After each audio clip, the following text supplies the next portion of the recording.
Сәлеметсіздер ме? Мен сіздерге бүгін өзіміз қызығатын істі қалай табуға болатыны туралы айтатын боламын. Видеоны соңына дейін тыңдаңыздар. Сонымен қызығушылықты қалай анықтауға болады? Әр адам өмірге белгілі бір қызығушылығы бар, дарыны, қабілетімен келеді. Бірақ өзіне ұнайтын істі табуда қиналады. Көпшілік ондаған жылдар іздеп, немен шындап айналысу керектігін білмейді. Осы видеода сіздерге өздеріңізге ұнайтын пайдалы істі анықтау үшін біршама кеңестер береміз. Бірінші кеңесім – жаңаны оқып тану. Өзіңіздің қызығушылығыңызға жатпаса да, жаңа бір істі, дағдыны үйренуден бастаңыз. Қоршаған әлеміміз өте кең және әртүрлі. Сондықтан зерттейтін жаңа бір әлем үнемі табылады. Жаңа тіл үйреніңіз, бағдарламалау курсынан өтіңіз, бір музыкалық аспапта ойнауды, қолдан бір бұйым жасап көруді бастаңыз. Сонда өзіңіздің бір жаңа қырыңызды ашуыңыз мүмкін, және сол саланың бесаспап маманы бола алуыңызда мүмкін. Екінші кеңесім – адамдармен қарым-қатынас жасаңыз, сөйлесіңіз. Өзіңізді қызықтыратын іспен айналысатын адамдармен сөйлесіңіз. Әлеуметтік желіні қолданыңыз. Сізге қызық әлеммен шұғылданатындар жиналатын жерлерге барыңыз.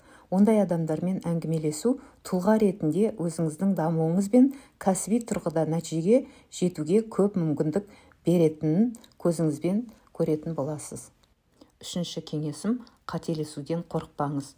Түрлі зерттеулер көрсеткендей, әдетте сәтсіздікке көбірек ұшыраған адамдар карьера мен өмірінде жоғары асуларға қол жеткізеді екен.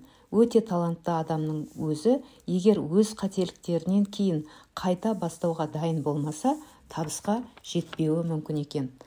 Қателіктердің өзі сол әрекеттің бір бөлігі екенін, олардың әрбірінен сабақ алып, тәжірибе жиналатынын, солар арқылы сіз алға қарай жылжи алатыныңызды түсіну өте маңызды.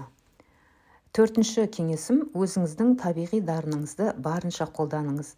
Бала кезіңізде сіз кейбір нәрсеге қызығушылық танытқан шығарсыз мүмкін. Еске түсіріңізші, бұл атадан балаға беріліп отыратын, ұрпақтан ұрпаққа жалғасып отыратын ата кәсіп, немесе музыка, спорт, өнер сияқты бір сала болуы мүмкін. Соны анықтау үшін ген арқылы берілген бейімділікке де мән беру керек. Мүмкін бір кезде жай ғана хобби болған сол дарын келешекте сізге табыс көзіне айналатын негізгі іс-әрекет болып шығатын шығар. Бесінші кеңесім – өзгерістен, өзгеруден қорықпаңыз, қабылдаңыз. Жаңа мүмкіндіктер мен өзгеріске жақын болу керек. Әлемде бір орында қозғалмай тұрған жоқ. Бірнеше жыл қызық көрінген нәрсе қазір сіздің назарыңызды аудармайды да. Сондықтан бағытыңызды өзгертіп, жаңа жол, жаңа бағыт іздеуден қорықпаңыз. Бәлкім сіз бұрын сізге қызық болып көрінбеген жолдан өзіңіздің нағыз қажетіңізді табатын шығарсыз.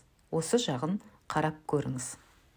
Қорыта келе айтарым, өз қызығатын ісін табу үшін адамға уақыт, төзімділік пен табандылық қажет.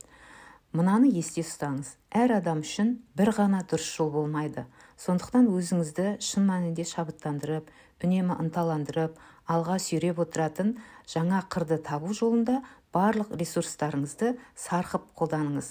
Сонымен бірге, осы жолдағы әрбір жаңа қадам сіздің арманыңызға бағытталатын қадам екенін естен шығармаңыз. Егер видео ұнайтын болса, жазылыңыз және лайк басыңыз.